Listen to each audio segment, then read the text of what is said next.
Hey amigos, this is Asis Asu and welcome to Math Empire Grade A। आज के session में हम लोग को पता है आसू भैया अभी क्लास 11th के टॉप 10 MCQs का सीरीज लेके आए ना। पहला दिन कल था, आज दूसरा दिन है।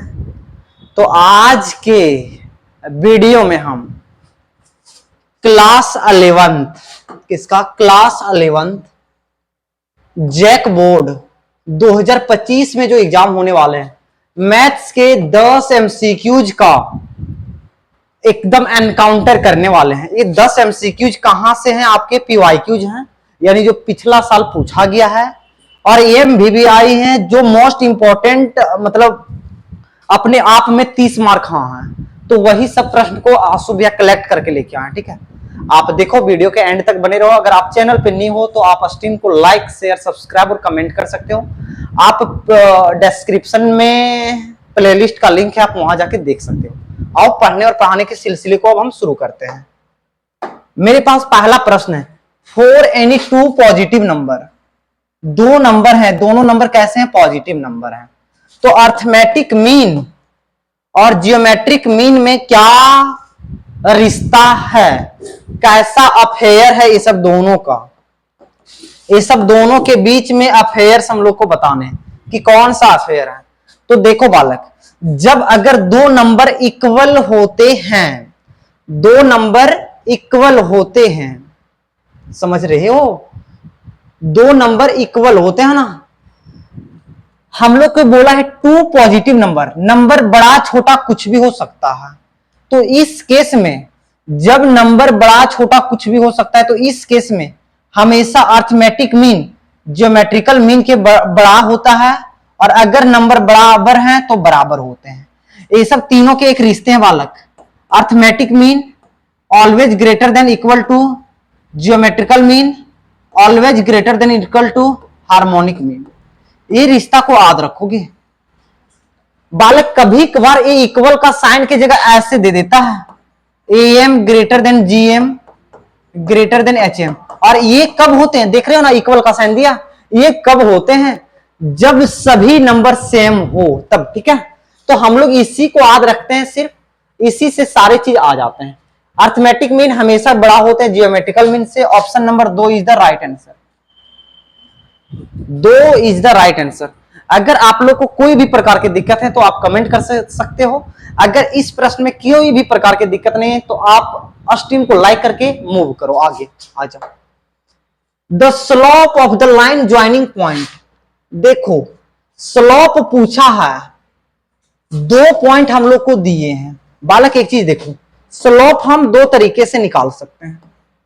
पहला, अगर हमारे पास पॉइंट दिया होता है, दूसरा हमारे पास एंगल दिया होता है। तो आप बोलोगे कि पॉइंट दिया रहता है तब हम कैसे निकालते हैं? पॉइंट का फॉर्मूला होता है y2 माइनस y1 बटे x2 माइनस x1। एंगल का फॉर्मूला क्या होता है आंसू भैया? tan theta. जहां एंगल जो रहेगा वही थीटा रहेगा। Got it? Got it.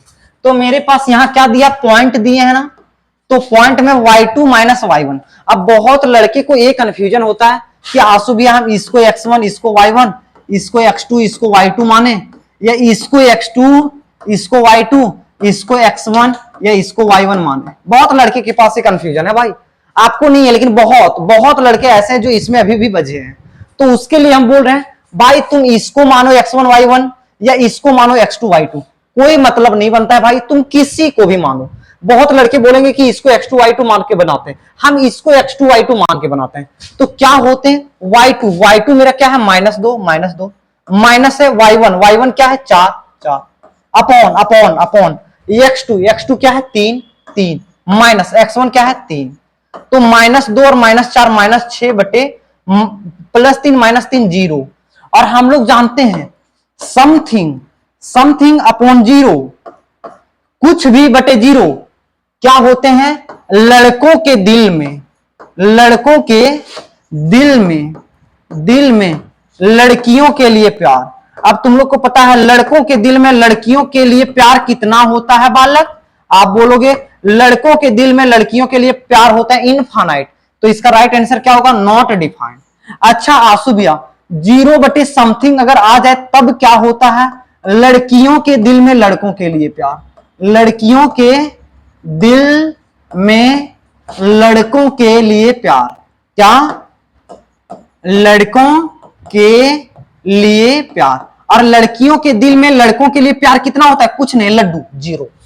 समझ में आया? चलो ऐसे बहुत लड़के बोलेंगे आंसू भी आप इसको x2 y2 माने थे ना, आप इसको एक बार x2 y2 मानो ना, कोई लफड़ा नहीं है बालक। y2 4 minus 2, y2 minus y1 बटे x2 3 माइनस x1 3, 4 और 2 6 बटे 0। यहां भी इनफाइनाइट आ रहा है, तो आप x1 y1 किसी को भी मान सकते हो। हम एक ही चीज बता रहे हैं, कोऑर्डिनेट जियोमेट्री में आप किसी को भी कुछ भी मान सकते हो, ये हमेशा याद रखना, ठीक है?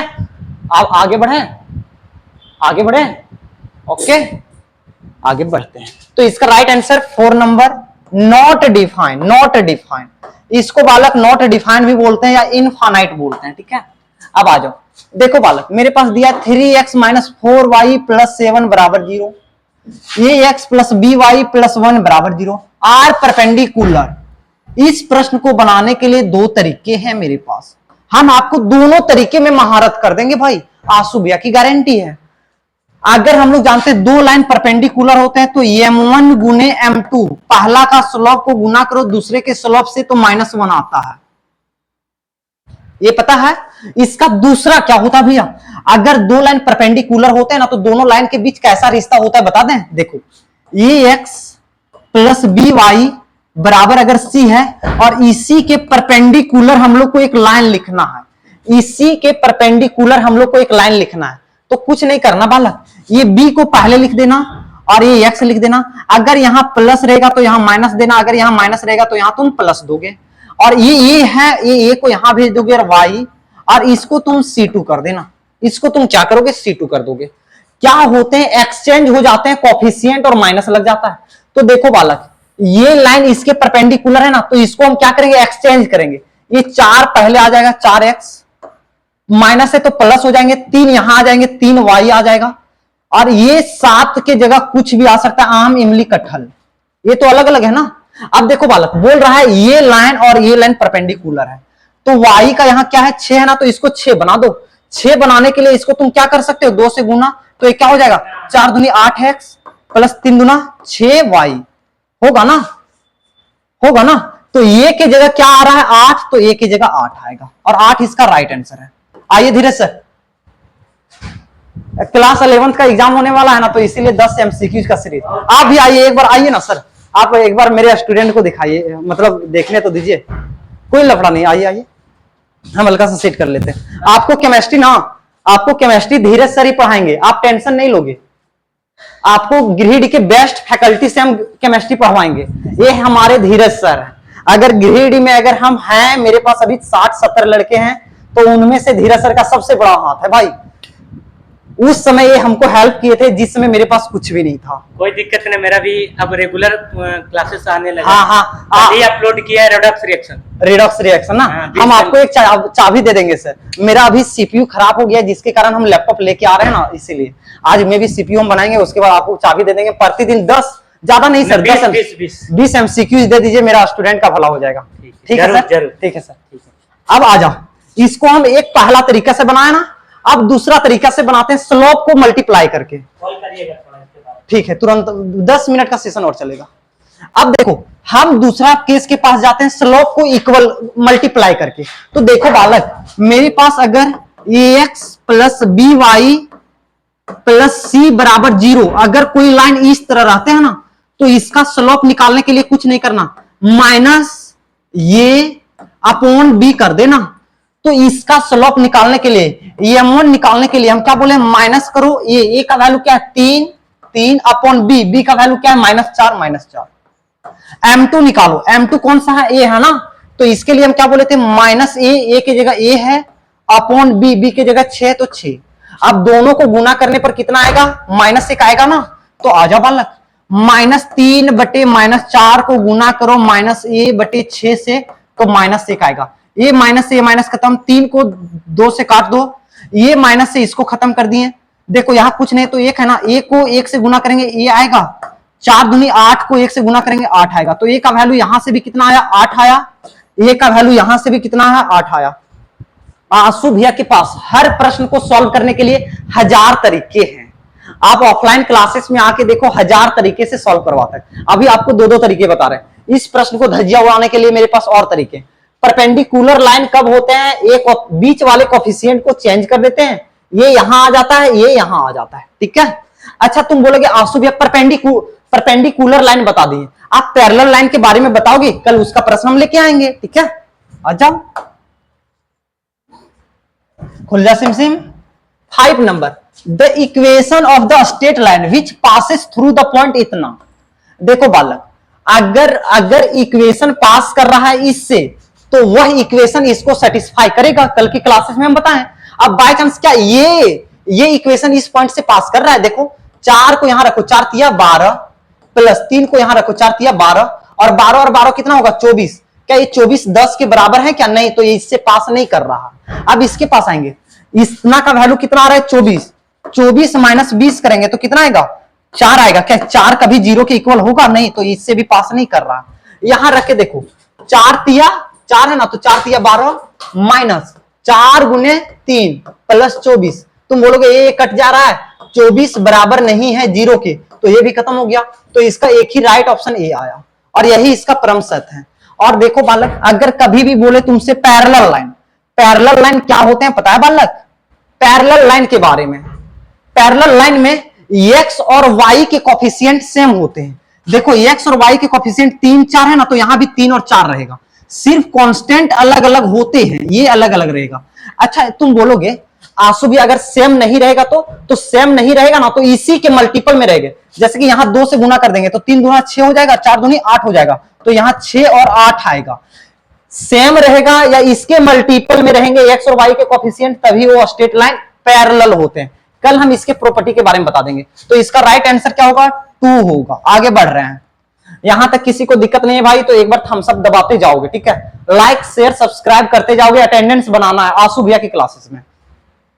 देखो बालक, the distance between parallel line, अब भी हम क्या बताए थे, पैरेलल लाइन में x और y के कोफिशिएंट इक्वल होते हैं। देख लो भाई, x और y के कोफिशिएंट इक्वल होगा, सिर्फ कांस्टेंट अलग अलग होते हैं, कांस्टेंट और कांस्टेंट अलग अलग है ना। आ जाओ, तो इसका डिस्टेंस क्या होता है, डिस्टेंस बराबर बहुत ही इसका और इसका अंतर ले लेना, इसका और इसका अंतर ले लेना, यानी d में से c को घटाओ या c में से d को घटाओ। बालक किसी को भी घटाओ, कोई मतलब नहीं है। और रूट अंडर क्या करना है, x का कोफिशिएंट a का स्क्वायर प्लस y का कोफिशिएंट b का स्क्वायर, और यही इसका राइट आंसर है।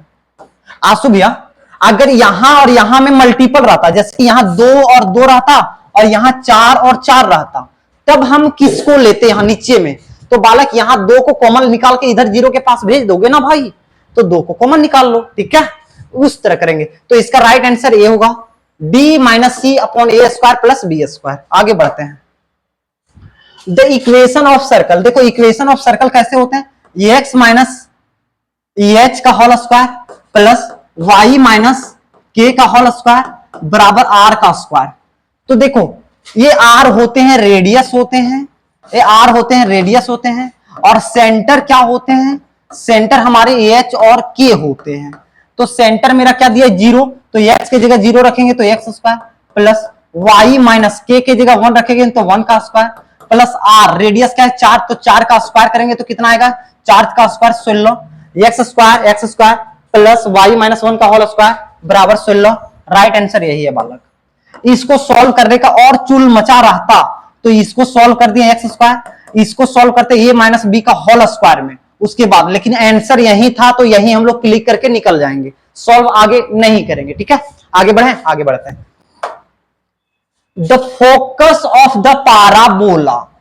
देखो बालक कल हल्का सा जैसे कि हम रिकॉर्ड करते हैं ना, तो क्लासरूम में कोई नहीं रहता, तो 1.5-2 घंटे हो जाते हैं ना, तो मेरा दिमाग भी पक जाता है, तो कुछ माइनर डिफरेंस हो जाते हैं, माइनर गलती हो जाते हैं। जैसे कि y बराबर डायरेक्ट्रिक्स को माइनस ए लिखने की जगह हम y बराबर ए लिख दिए, तो भाई हल्का सा वो दिक्कतें आते हैं ना, तो तुम समझ सकते हो यार, पूरे इतना बड़ा क्लासरूम में है, अकेले हम 1.5-2 घंटे पढ़ाते हैं ना, तो पक जाते हैं अकेले। तो इसीलिए कुछ कुछ माइनर गलतियां हो जाती है मेरे से, उसके लिए बिंदास रहोगे। मतलब ये नहीं सोचना कि आंसू भैया को आता नहीं है। हम पटना में एनडीए को पढ़ाए भाई, तो आप मेरे लेवल को सोच नहीं सकते, उस लेवल के हैं हम। एक एक प्रश्न को सॉल्व करने के लिए 10-10 तरीके बता सकते हैं आपको।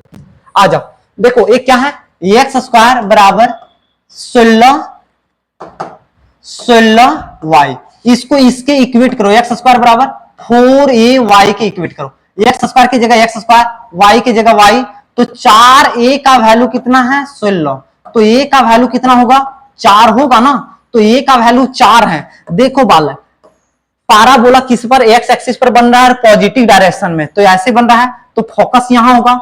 तो ये क्या है, वाई एक्सिस है ना, तो वाई एक्सिस पर एक्स कोऑर्डिनेट 0 और वाई कोऑर्डिनेट कितना आ रहा है 4, तो 0,4 ऑप्शन नंबर 2 के पास जाएंगे। और इसके डायरेक्ट्रिक्स यहां आएंगे, डायरेक्ट्रिक्स का इक्वेशन बोलेगा तो y बराबर -a, यानी y बराबर -4। कल यही चीज गलती हो गया था, -a की जगह हम +a लिख दिए थे, ठीक है, तो वो सब मैटर नहीं करोगे। कल हम वीडियो जब देखे थे ना रूम में जाके, तो पता चला कि हल्का सा ये की जगह -a, उस वीडियो के कमेंट में हम मेंशन कर देते हैं नीड ए करेक्शन, ठीक है।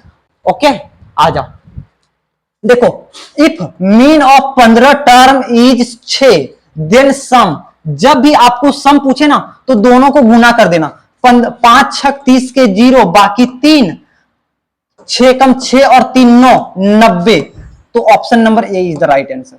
जब भी सम पूछे तो दोनों को गुना कर देना, क्योंकि हम लोग जानते हैं, हम लोग क्या जानते हैं बालक, मीन बराबर क्या होते हैं, मीन बराबर सम बटे नंबर, तो मीन ऑफ 15 टर्म, यानी सम बराबर कितने टर्म है 15 टर्म है, और इसके मीन कितने दिए हैं 6, तो सम बराबर ये 15 6 से गुना करेंगे, 15 6 का 90, तो 90 राइट आंसर होगा। समझ में आ रहा है? आगे बढ़ते हैं। आप लोग लाइक और शेयर और अपने 5 दोस्तों के पास जरूर शेयर करोगे। और कोई अगर गिरिडीह में हो ना, और गिरिडीह में हो और क्लास 12 का क्लास करना चाहते हो, क्लास 12 क्लास का, और कौन से बोर्ड 2026 के लिए, तो आंसू भैया के पास अभी रनिंग बैच कितने हैं, सो देखो, एक 6 से 7 हैं सुबह में, एक दूसरा 9 से 10 है, 9 से 10 है सुबह में, तीसरा 3 से 4 है, 3 से 4 है शाम में, और ये क्लासेस आज से शुरू हो रहे हैं। आज कहने का मतलब आज तारीख कितना है, एक सेकेंड हल्का सा हम देख लेते हैं, आज तारीख कितना है 28 मार्च से शुरू हो रहे हैं शाम में। और इस बैच में हम मैट्रिक्स शुरू करेंगे, इस बैच में मेरा मैट्रिक्स चल रहा है, इस बैच में कैलकुलस चल रहा है, कैलकुलस, तो इस बैच में एडमिशन क्लोज हो गया, इस बैच में एडमिशन क्लोज है। आप इस बैच में और इस बैच में आप इनरोल कर सकते हैं। अगर आप लोग को पढ़ने हैं तो 9709244867 पे आप कॉल करके इंक्वायरी ले सकते हैं, ठीक है। अब हम आते हैं प्रश्न के सिलसिले पे, ये प्रश्न हो गया था, 7 हो गया था, 8 भी हो गया। अब आते हैं 9th के पास। If is an impossible event, कैसा इवेंट है, इम्पॉसिबल, जो होगा ही नहीं, तो वैसा इवेंट जो नहीं होगा उसका प्रायिकता 0 होते हैं, और जो फिक्स हैं उसका प्रोबेबिलिटी कितना होता है 1 होते हैं। जो इम्पॉसिबल है उसका 0 होते हैं, जो फिक्स हैं उसका 1 होते हैं, ठीक है। आगे बढ़ते हैं। आज का लास्ट प्रश्न ये है, the slope of the joining, ये आपका होमवर्क है, ये आपके होमवर्क हैं, ये आप लोग कमेंट में बताओगे। कहां बताओगे? कमेंट में। Till then bye bye. अगर आप लोग को क्लास 12 का क्लास करना है तो आप एक बार यहां जा सकते हो, ठीक है। टिल देन बाय बाय, जय हिंद।